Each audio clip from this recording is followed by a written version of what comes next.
ఈ రాత్రి నవంబర్ నెల చివరి రోజు మరియు విజ్ఞాపన కూడిక శనివారం. గుర్తుందా మీకు? రెండు ప్రాముఖ్యమైన విషయాలు.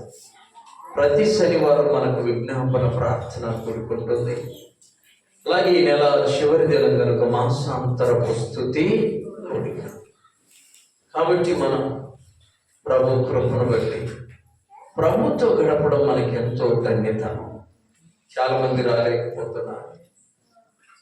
ఒక గంట ప్రభుతో గడపడానికి తీర్మానం చేసుకోలేకపోతున్నారు.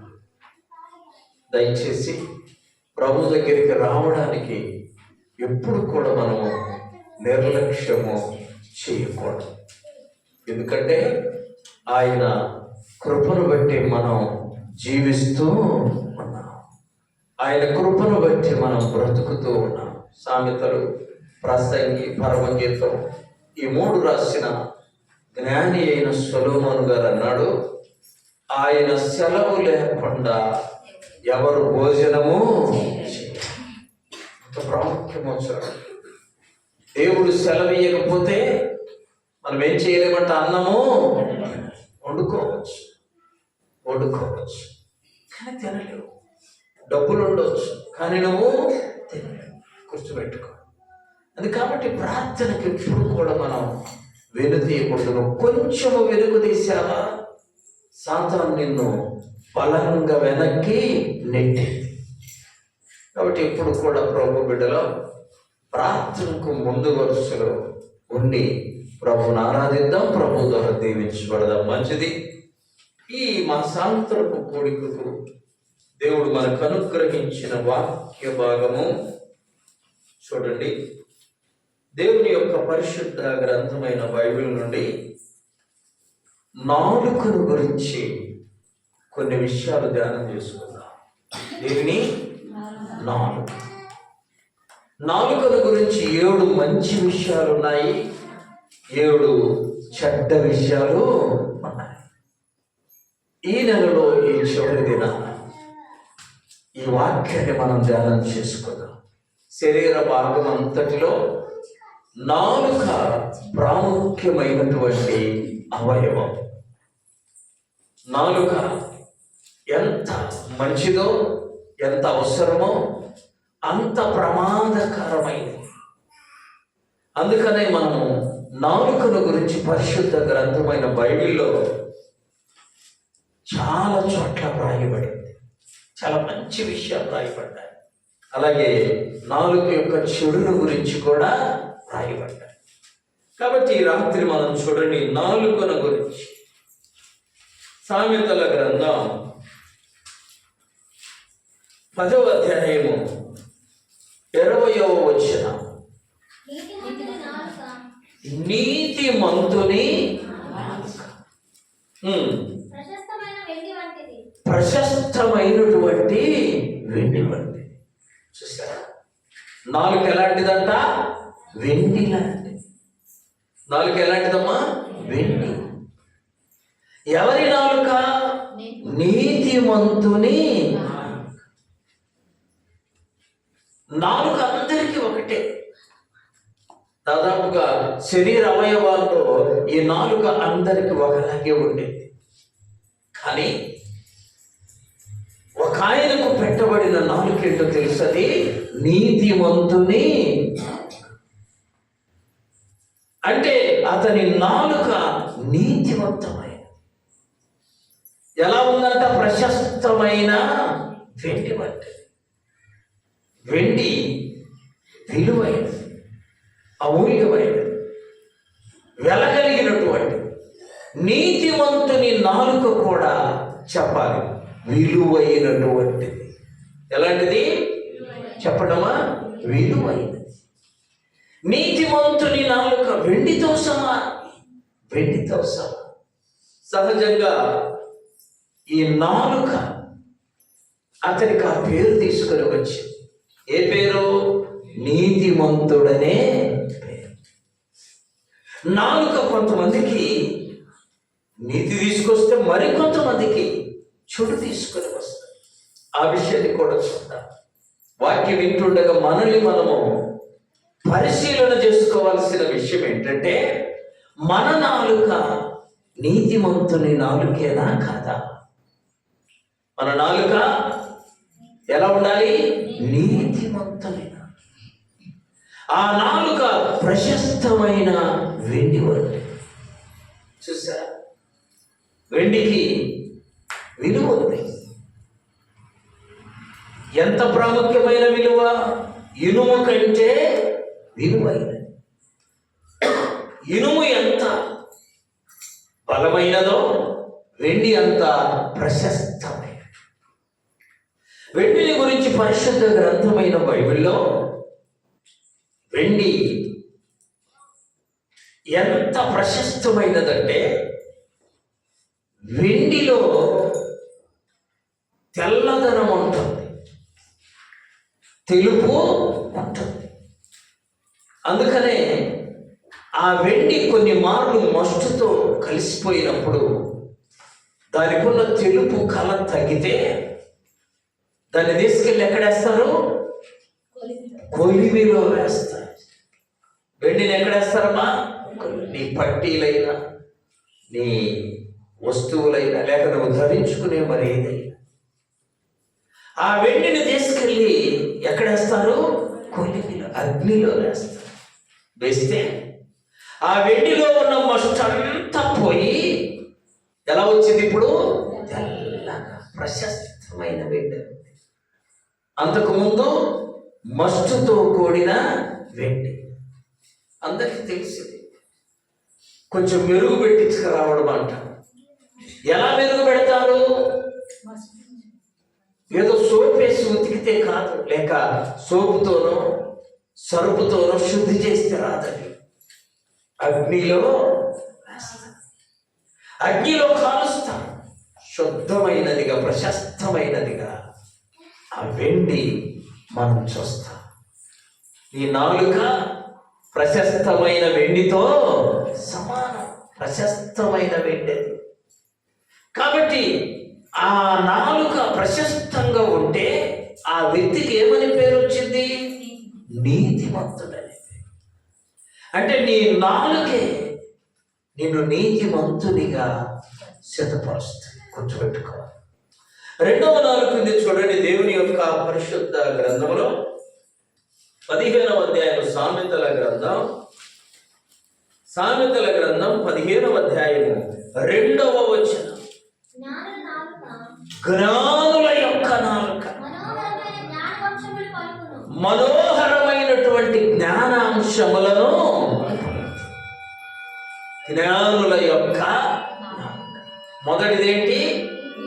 నీతిమంతుని నాలుక. ఇప్పుడు ఏ నాలుక చెప్పబడింది? జ్ఞానవంతుని నాలుక. చూసారా, ఇదేం చేస్తుందంట? జ్ఞానాంశములను పలుకుతుంది. జ్ఞానాంశం. అదే నీతిమంతుని నాలుక ఏం చేస్తుంది? వెండి కంటే ప్రశస్తమైన, వెండి కంటే ప్రశస్తమైన, వెండి కంటే ప్రశస్తమైన ఆ నాలుక నీతిమంతుణ్ణి చేస్తే, జ్ఞానము యొక్క నాలుక జ్ఞానాంశములను బోధిస్తుంది. చూసారా, మరి మన నాలుక ఎలా ఉంది? ఎలా ఉంది? నీతిమంతుని నాలుకగా ఉందా, లేక జ్ఞానాంశములను బోధించే జ్ఞానవంతుని నాలుకగా? ఆలోచించు.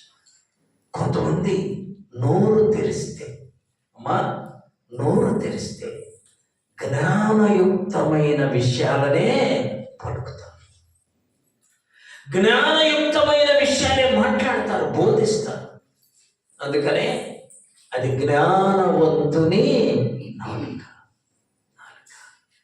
నీకు లోపల ఎంత జ్ఞానం ఉన్నా నీ నోటితో జ్ఞానాంశాలు పలకాలి అని అంటే నీ నాలుక ఏమై ఉండాలి? జ్ఞానవంతుని నాలుక. చూసారా, నీలో ఉన్న జ్ఞానం నీ నాలుకను జ్ఞానవంతునిగా సిద్ధపరిచింది. చూడండి, చాలా ప్రాముఖ్యమైన విషయం. మొదటి నాలుక నీతిమంతుని నాలుక. అది ఎలాంటిది? ప్రశస్తమైన వెండి వంటిది. చూసారా? రెండవ నాలుక జ్ఞానవంతుని. ఆ జ్ఞానవంతుని నాలుక జ్ఞాన సంబంధమైన విషయాలను బోధిస్తుంది. జ్ఞాన సంబంధమైన విషయాలను బోధిస్తుంది. సామెతల గ్రంథం చూడండి, 15వ అధ్యాయం మొదటి వచనం. మృదువైన మాట క్రోధమును. ఇద్దరు గొడవాడుకుంటుంటే జ్ఞానవంతుడు వచ్చాడనక అక్కడికి ఏం చేస్తాడో తెలుసా? ఆ మృదువైన మాటలు చెప్పి గొడవను ఏం చేస్తాడు? తగ్గిస్తాడు. ఆలోచించండి. అదే మూర్ఖుడు వస్తే ఆ గొడవ కాస్త ఇంకా కాస్త ఎక్కువ అవుతుంది. జ్ఞానవంతుని నాలుకలాగా ఉండాలి మన నాలుక. ఆమేన్. నీతిమంతుని నాలుకలాగా మన నాలుక. నాలుగుకి ఎన్ని పేర్లు ఉన్నాయో చూడండి. మూడవది మనం చూద్దాం. సామెతల గ్రంథంలోనే 15వ అధ్యాయం 4వ వచనం. సాత్వికమైన నాలుక. చూడండి, గొప్ప విషయం. సాత్వికమైన నాలుక ఏం చేసిందట? జీవ వృక్షము వంటి. అంటే ఆ వృక్షానికి మరణం లేదు, నిత్యము ఉంటూనే ఉంది. చూసారా? మేము మన గుంటూరులో ఒక ప్రార్థన కొడుకు వెళ్ళాము. ప్రతి సంవత్సరం నవంబరు చివరి ఆదివారం, నవంబరు లాస్ట్ సండే చివరి ఆదివారం గుంటూరులో పురుషుల కోడిక అని జరుగుతుంది. ఎవరి కోడిక? ఆడవాళ్ళని రానివారు. గేటు దగ్గర ఇద్దరిని పెట్టారు. ఒక అబ్బాయి తీసుకుని వచ్చింది. ఏడ ప్రార్థన అంటే మీకు కాదమ్మా, మగవాళ్ళకి. పురుషుల అసలు ఆయనకి అట్లాంటి ఆలోచన ఎట్లా వచ్చిందో. మేము కూడా చాలా సంవత్సరాల నుంచి వెళ్ళాలంటే మిస్ అవుతుందని మన ఆదివారం ప్రార్థన అయినాక వెహికల్ తీసుకొని వెళితే ఎన్ని వేల మంది వచ్చారు. అందరూ పురుషులు. ఏ కోడిక? పురుషుల కోడిక. స్త్రీల కోడిక ఎట్లుందో పురుషుల కోడిక కూడా.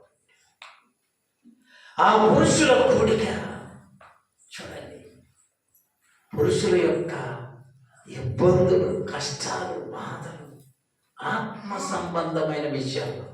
ఏదో తాగి ఏడుతుంటాడు అయి కాదట. పురుషులకు కూడా ఆత్మ సంబంధమైన విషయాల్లో ఉన్న ఇబ్బందులు ఎంత చక్కగా వివరించాడు దైవసేనుడు. గుర్తుపెట్టుకోండి, సాత్వికమైనటువంటి నాలుక నీ యజమానుడికి ఉంటే ఆమేన్, ఆ ఇల్లు జీవవృక్షములాగా ఉంటుంది. ఆమేన్. నేను ఆ మీటింగ్కి వెళ్ళిపోయి మధ్యలో ఇక మీటింగ్ అయిపోయిన తర్వాత, పూర్తిగా అయిపోయిన తర్వాత అలా బయటకు వస్తే 100 సంవత్సరాలు నాటిన చెట్టు ఉందాడ. ఎన్నేళ్ళు?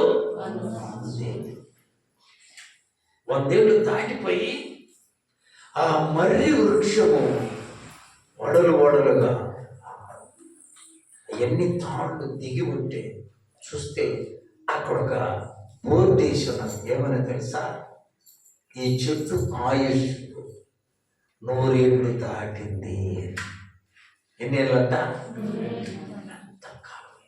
జీవవృక్షముల. నీలో నాలో సాత్వికమైన నాలుకుంటే అది ఎలాంటిదంట? జీవవృక్షం. ఆ దైవజనుడు గారు దేవుడు చాలా గొప్ప విషయాలు తెలియజేశారు. కుటుంబంలో పురుషునికి సాత్వికత ఉంటే, యజమానికి సాత్వికత ఉంటే ఇల్లంతా జీవవృక్షముగా ఉంటుంది. చప్పట్లు కొట్టి ఇంట్లో యజమానుడు సరిలేకపోతే ఆ ఇల్లంతా నరకమే. ఆలోచించండి. ఒకవేళ యజమానురాలు నీతిమంతురాలుగా ఉన్నా యజమానుడు సరి లేకపోతే ఇల్లంతా ఏముంటది? యజమానుడు ముందు సరిగా ఉండాలి, సాత్వికమైన వాడై ఉండాలి. చూడండి, జీతం తీసుకుంటాడు, ఇంటికి తేడు, ఆ ఇల్లు ఎలా ఉంటది? నరకం. పాపం యజమానురాలు మంచిగానే ఉంటది, కానీ తెచ్చేవాడు తేకపోతే ఏమేముంటుంది? ఏం పెట్టారు. అందుకే నా దైవజనుడు అన్నాడు, ముందు నీ ఇంటికి నువ్వు సరిగా ఉండు, నీ ఇల్లంతా జీవవృక్షం. ఒకవేళ పురుషుడు క్రమంగా ఉండి స్త్రీ క్రమంగా లేకపోయినా ఇంటిలో కొరత ఉండదు. దాదాపుగా పురుషుడు అసలు తీసుకురాకపోతే బజార్ నుండి కావలసిన ధాన్యము కావలసినవన్నీ స్త్రీ ఏమీ. ఒక రోజు ఒక ఊరిలో ప్రార్థన పెడితే సాయంకాలం ఆ ప్రార్థనకి వెళ్ళాము. ఒక ఇంట్లో కూర్చున్నాం, పక్కనే కొడి చేసుకుని ఒక కుటుంబం. ఆమె చదువుతుంది, అయ్యా చిన్నపిల్ల తల్లి ఇప్పుడే వచ్చిపోయింది. ఆ ఇంటి యజమానుడు చెబుతుంది, ముఖమంతా పేకపోయింది. ఏందమ్మా అంటే, ఈరోజు ఉదయం నుంచి అన్నము నాకు చాలా బాధేసి. ఈ రోజుల్లో కూడా ఇంకా ఇలాంటి వారు ఉన్నారు. ఎందుకో తెలుసా? ఆ యజమానుడు వాడి మట్టుకు వాడు తాగుతాడంట, కానీ ఇంట్లో పిల్లలు ఉన్నారే, భార్య ఉందే, ఆహారం తెద్దామని. అందుకని యజమానుడు, ఒకవేళ యజమానుడు లేకపోతే నువ్వు యజమానుడు రాలి. నీ నాలుక సాత్వికమైనదిగా ఉంటే నీళ్ళు ఎలా ఉంటది? జీవవృక్షము. చాలా ప్రాముఖ్యమైన అంశాలు ఇవి. మొదటిది నీతిమంతుని, రెండవది జ్ఞానవంతుని, మూడవది సాత్వికమైన. ఒక్కొక్క మాట మనలో ప్రవహించాలి, మనలో ప్రవహించాలి. నీ నాలుక సాత్వికమైనదేనా, నీ ఇల్లు జీవవృక్షం. కొంతమంది బయట వాళ్ళకి అబద్ధం చెప్పడం కాదు, ఇంట్లో కూడా మీ నాన్న వస్తాడు కానీ చెప్పమాకు, నేర్పటం పిల్లలకి అబద్ధం తప్పది. సాత్వికమైన నాలుకగా దేవుని బిడ్డలమైన మనందరి నాలుకలను దేవుడు సిద్ధపరచునుగాక. నాలుగవది చూడండి, దేవుని యొక్క పరిశుద్ధ గ్రంథంలో సామెతల గ్రంథం 31వ అధ్యాయము 28వ వచనం. ఆమె కుమారులు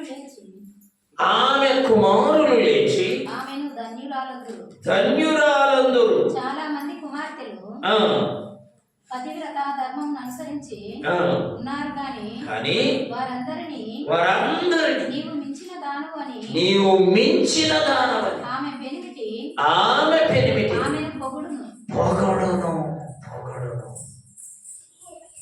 అంటే పొగడ్తలు చేసే నాలుక. కొన్నిసార్లు అట మనం ఇంట్లో భర్త భార్యను పొగడాలి. మా భార్య భర్తను ఎవరు పొగడుకుంటారు? ఇట్టాడి దాన్ని చేసుకున్నాను వాడు అంటున్నాడు, ఎట్టాటి చేసుకున్నామని ఆమె అంటున్నా. అట్లా అనుకోకూడదు, పొగడుకోవాలి. నీ భర్త నువ్వేం చేయాలి? పొగడాలి. అయ్యా నువ్వు కాబట్టి ఇలా ఉన్నా, అయ్యా నువ్వు చాలా మంచి. నీ నాలుగుతో పొగడ్తలు ఉండాలి, కానీ శాపగ్రస్తమైన మాటలు రాకూడదు. ఆ ఇల్లు ఒకరినొకరు గౌరవించుకునే ఇల్లుగా ఉంది. గుర్తుపెట్టుకోవాలి బాగా. దేవుని యొక్క పరిశుద్ధ గ్రంథంలో మనం చూస్తే పొగడ్తలు చూడండి. ఆదికాండం ఆదికాండం 18వ అధ్యాయం.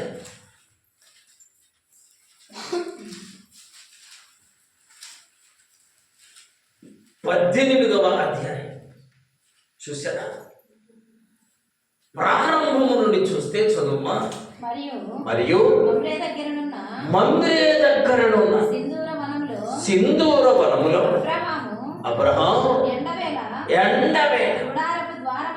గుడారపు ద్వారమందు కూర్చొనున్నప్పుడు యెహోవా అతనికి కనబడెను. అతడు కన్నులెత్తి చూచినప్పుడు ముగ్గురు మనుషులు అతని ఎదుట నిలవబడి ఉండిరి. అతడు వారిని చూసి గుడారపు వాకిట నుండి వారిని ఎదుర్కొనుటకు పరిగెత్తి నేల మట్టుకు వంగి. ఆ భాగమంతా చదివితే ఏముంటదంటే, శారమ్మ ఇంటిలో ఉండి అబ్రహామును ఏమని చెబుతో తెలుసా? మా యజమానుడు. పొగడుకోవడం. నీ భర్తను నువ్వు పొగడకపోతే భూమి మీద ఎవరు పొగుడుతారు? నీ భార్యను నువ్వు మెచ్చుకొని పొగడకపోతే భూమి మీద ఎవరు పొగుడుతారు? ఆలోచించు. ఒకరినొకరు ఇంట్లో ఏం చేయాలి?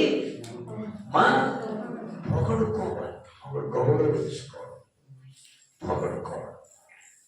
సహజంగా అలా ఉన్నప్పుడు నీ భర్త మీద నీకు, నీ మీద నీ భర్తకు ప్రేమ పెరిగిద్ది కానీ తరగదు. పొగడుకుంటే అర్థమైందా? ఒకవేళ పేదోడు కావచ్చు, దాన్ని బట్టి నువ్వు నీ భర్తను తృణీకరించకూడదు. పేదరాలు కావచ్చు, దాన్ని బట్టి నీ భార్యను తృణీకరించకూడదు. పొగడుకోవడం ఒకరినొకరు. అందుకనే అమెరికాలోనంట ఉదయం లేవగానే హాని అనాలంట. హాని అంటే తేనె. హనీ, తేనె, నా తేనె అనాలంట భార్య. హనీ, వెరీ వెరీ బ్యూటిఫుల్, బాగా అందంగా ఉన్నావు అని ఉదయం లేవగానే భార్యను భర్త పొగడ. ఒక 15 సంవత్సరాల క్రితం అట్లా పొగడకపోతే ఒక నెంబర్ ఉంటుందంట, అది నొక్కితే పోలీసులు వచ్చి నేను తీసుకెళ్తాను. కేసు అంట. అంటే పొగడుకోవడము ద్వారా ఒకరినొకరు వారి మధ్య ప్రేమ ఐక్యతలు ఏమవుతాయి? పెరుగుతాయి. తిట్టుకోవడం ద్వారా చెప్పాలి, విడిపోయే సందర్భాలు కూడా వస్తాయి. గుర్తుపెట్టుకోవాలి. మనం మన నాలుక ద్వారా, సరే బయట వాళ్ళను పొగడకపోయినా ఇంట్లో వారిని ఏం చేయాలి? మనము చూడండి. దేవుని యొక్క పరిశుద్ధ గ్రంథంలో తర్వాత నాలుకల గురించి మనం చూస్తే సామెతలు 31:26 వచనం. జ్ఞానము కలిగిన తన నోరు తెరచును, కృప కలిగిన నాలుకది. నాలుక కృప కలిగిన ఉపదేశం చేస్తుంది. గమనించండి. ఒక మారు దర్శి నుండి నేను వస్తుంటే భర్త బాగా తాగి భార్యను కత్తి తీసుకొని నరుకుతాను. మనమైతే ఏం చేస్తాం? పరిగెత్తటమో లేకపోతే ఆ కత్తి తీసుకొని వాడిని నరుకుతానంటమో. ఆ అమ్మాయిని చూస్తుంటే నరుకయ్యా చూసా, నా కళ్ళల్లోనే పడతాయి ఇలాంటి. నాకు ఎప్పుడు గుర్తుంటుంది ఆమె ఎంత విధేయత, ఎంత లోబడి, ఎంత తరుకుతుందంటే నరుకయ్య వాడు నరుకుతుంటుండగా నరకలా. ఎట్ట నరుకుతున్న నరుకంటే నరకలు అనిపిస్తుంది. తగ్గించుకొని కృప కలిగిన మాటలాగా నరకయ్య, నీకు నరకాలు అనిపిస్తుంది. నరకయ్య తనను తాను కోపాన్ని తగ్గించేలా ఉంది కదా అన్నమాట, కోపాన్ని పెంచేలాగా. కృప కలిగిన ఉపదేశం, కృప కలిగినటువంటి నాలుకది. నోటికి ఎంత తగ్గింపు ఉంటే హృదయానికి అంత దీవెనకరంగా ఉంది. అసలు ఈ అవయవాలన్నీ అంతా ఒకరోజు మాట్లాడుకుంటూ చెయ్యన్నదంట, నేను లేకపోతే మీరు ఆహారము తినలేదు, పని చేయలేదు, నేనే గొప్ప. తర్వాత కన్ను అన్నదంట, నేను అసలు చూస్తే కదా ఏది మంచో ఏది చెడ్డో చూసి చెప్తేనే కదా మీరు తినేది. అవయవాలన్నిటికల్లా మీరు గొప్ప. కాళ్ళు అన్నదంటే ఎక్కడికి వెళ్ళాలని నేను లేకపోతే మీరు వెళ్ళలేదు. ఇవన్నీ అయినాక నాలుకంట, నేను కాస్త మంచిగా మాట్లాడకపోతే మీ అందరికీ దెబ్బలే. అవునా కాదా? నాలుగుతో చెడు మాట్లాడితే ఏమొస్తుంది? ఈపుకు ఈపు మీద దెబ్బ పడుతుంది, చెయ్యి అడ్డం పెడతాం, చెయ్యికి దెబ్బలు ఎక్కువైతే కాళ్ళకు బుద్ధి చెప్పి పరిగెత్తుతా కదా. నాలుగు అన్నదంట, నేను సరిగా లేకపోతే, నేను సరిగా ఉంటే మీకు ఈపుకు కాళ్ళకు చేతులకు మంచిగా ఉంటుంది. నేను సరిగా లేకపోతే మీకు ప్రమాదం. కాబట్టి మీ అందరికంటే నేనే గొప్ప. చూసారా నాలుక ఎంత పని చేసిందో. ఈ తర్వాత మనం చూడండి, మరొక నాలుక యొక్క మంచి లక్షణాన్ని మనం చూద్దాం. ఫిలిప్పీలకు రాసిన పత్రిక 2వ అధ్యాయము 11వ వచనం. ఫిలిప్పీ 2:11. ప్రతి వాని నాలుకయు తండ్రి అయిన దేవుని మహిమార్థం యేసుక్రీస్తు ప్రభు అని ఒప్పుకునే నాలుక. యేసయ్యను ప్రభు అని ఒప్పుకునే. చూసారమ్మా, నీ నాలుకతో నువ్వు ఒప్పుకోవాలి. ఏమని? యేసుక్రీస్తు ప్రభు అని నీ నోటితో, నీ నాలుకతో నువ్వు ఒప్పుకోవాలి. కొంతమంది ప్రార్థన చేస్తే అసలు నాలుక కదలదు. అది దేవునికి ఇష్టం కాదు. నీ నాలుకతో నువ్వేం చేయాలి? ప్రభువును స్తుతించాలి, ప్రభువును ఒప్పుకోవాలి. నీ నాలుకతో యేసయ్యను నీ నోటితో ఒప్పుకోవాలి. ప్రభువును ఒప్పుకునే నాలుక, ప్రభువును ఒప్పుకునే. తర్వాత మాట చూడండి, దేవుని యొక్క పరిశుద్ధ గ్రంథంలో రోమీయులకు రాసిన పత్రిక 14వ అధ్యాయం 12వ వచనం. దేవునిని స్తుతించే నాలుక, ప్రతి నాలుక ఏం చేయాలి? దేవుణ్ణి స్తుతించాలి. నీ నాలుకతో దేవుణ్ణి స్తుతిస్తున్నావా? నీ నాలుకతో దేవుణ్ణి మహిమపరుస్తున్నావా? నీ నాలుకతో దేవుణ్ణి ఘనపరుస్తున్నావా? నాలుకతో దేవుణ్ణి ఏం చేయాలి? స్తుతించాలి. కొంతమంది కూర్చునేటప్పుడు దేవానికి స్తోత్రం, లేచేటప్పుడు కూడా దేవా అంటే నీవు కూర్చున్నా నీవు లేచిన దేవుణ్ణి ఏం చేస్తుంది? నీ నాలుక స్తుతిస్తుంది, స్తుతించేది. కొంతమంది అమ్మ అయ్య అనుకుంటా లేస్తా కదా. దేవునికి స్తోత్రమని నీ నోటితో, నీ నాలుకతో స్తుతించు. అది ప్రభుకి ఎంతో ఇష్టం. మనం ప్రతి మాటకు దేవునికి స్తోత్రం అనేది చాలా మంచి క్రమం. కొంతమంది ఆ మాట ప్రతి దానికి ఉపయోగిస్తారు. తర్వాత వాక్యం చూడండి, దేవుని యొక్క పరిశుద్ధ గ్రంథంలో 7వ నాలుక యొక్క లక్షణాలు. 119వ కీర్తన 172వ చరణం. 119వ కీర్తన 172. నీ ఆజ్ఞలన్నీ న్యాయము, నీ వాక్యమును గూర్చి నా నాలుక పాడే నాలుక. 49 పాడే నాలుక. పాడేటువంటి దేవుని పాటల ద్వారా స్తుతించే నాలుక. నీ నాలుకతో పాటలు పాడుతున్నావా? నీ నాలుకతో ప్రభువును ఘనపరుస్తున్నావా?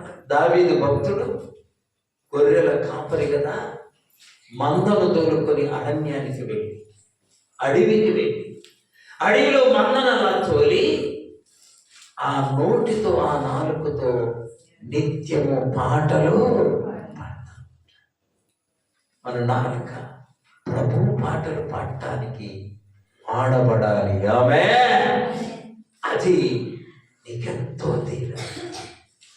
నీ నాలుకతో పాటలు పాడుతున్నావా?